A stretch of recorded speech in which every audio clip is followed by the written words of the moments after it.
Here is a question. Read it carefully and think about the answer. Let us solve it step by step. Let us begin solving this step by step.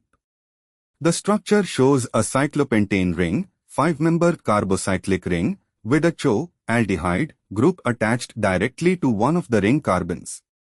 Moving on to the next step.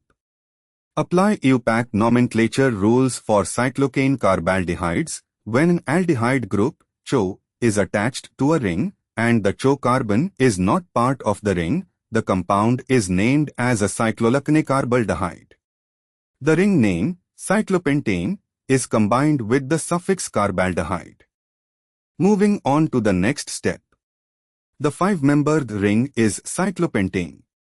The aldehyde carbon is exocyclic, attached to the ring but not part of it. Therefore, the name is cyclopentane plus carbaldehyde is equal to cyclopentanecarbaldehyde.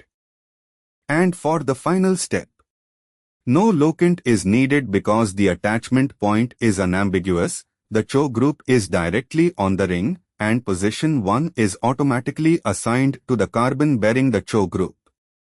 Therefore, the correct answer is cyclopentanecarbaldehyde. The correct answer is shown on screen.